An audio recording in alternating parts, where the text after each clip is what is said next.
मेघालय में भी कोनराड संगमा के साथ एक बार फिर से बातचीत चल रही है, क्या कहना इन चुनाव नतीजों को नहीं, लेकर? मुझे देखिए, एक मिश्रित परिणाम है, सबके लिए है संदेश।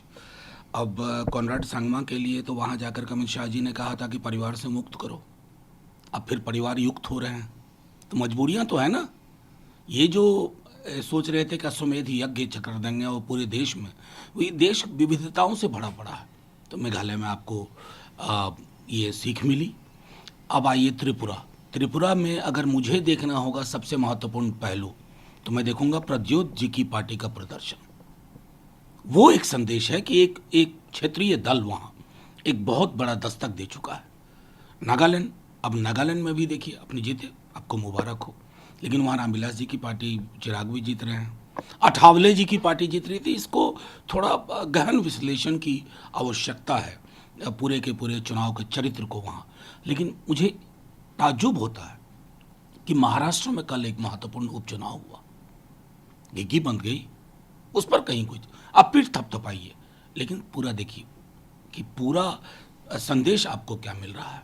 और वो संदेश साफ है, विविधता का सम्मान करेंगे, आपके लिए जगह होगी।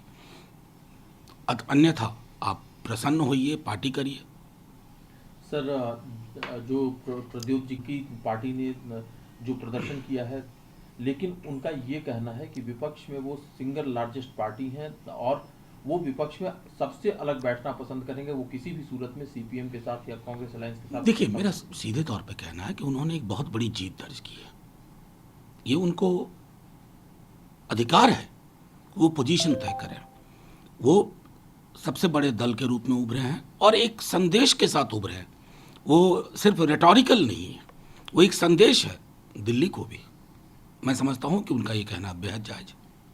सर, कल जो उसमें उन्होंने जो बात की, उन्होंने कहा कि कट्टर लोग किस तरह की बातें करते हैं। उन्होंने कहा कि लोग कहते हैं कि मर जा मोदी तेरी कब्र खुदेगी, लेकिन देश कह रहा है कि मत जा मोदी। किसने कहा मर जा मोदी? कहाँ से ये सोचते हैं?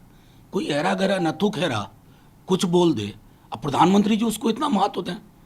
अरे जिस दिन आप जाएंगे, जनमत से जाएंगे साहब, किसी एक ऐरे गहरे का बयान लेकर के विक्टिम कार्ड आपको खेलने की जरूरत नहीं है। प्रधानमंत्री जी, प्रधानमंत्री जी, आपके समक्ष चुनौतियां हैं। उन चुनौतियों के बरक्स आपकी चुप्पी से हमें हैरानी होती है और दुख होता है। लेकिन ये लोकतांत्रिक आप आस्थाओं पर आधारित मुल्क है। लोकतंत्र आपको यहां तक लाया है, वही लोकतंत्र आपके प्रस्थान की भी स्क्रिप्ट लिखेगा। तो ये जो है, अब उस हिसाब से तो आपके लोग किस किस प्रकार के बयान देते हैं, नेहरू से लेकर के आज तक के लोगों के बारे में। अब मैं उस बयान को उठा करके विक्टिम कार्ड खेलने लगूं ना, शोभा नहीं देता है विश्व के सबसे बड़े लोकतंत्र के प्रधानमंत्री का ये कहना। सर, जो उसमें है कि गठबंधन अगर होगा तो गठबंधन की रूपरेखा कैसी होगी? ममता बनर्जी कहती हैं कि वो अकेले चुनाव लड़ने जा रही हैं। उनका फैसला है, लेकिन इसके लिए हम अचानक से बैठ करके कह रहे हैं कि गठबंधन नहीं होगा या गठबंधन संभव नहीं है, ये मैं समझता हूँ उचित नहीं है। और अक्सर मैं देखता हूँ कि एक राज्य का चुनाव होता है और लोग पूरा ये मैसेज देने की कोशिश करते हैं कि अरे अब सब खत्म या सब शुरू। ऐसा नहीं होता है। ये लोकतंत्र का जो मिजाज है ना, उसको हमें समझना होगा। चीज़ें शक्ल ले रही हैं, लोगों को ये तय करना होगा कि आपके दिलो दिमाग में ये साफ हो कि साथ बैठना है, साथ बैठ के देश को विकल्प देना है।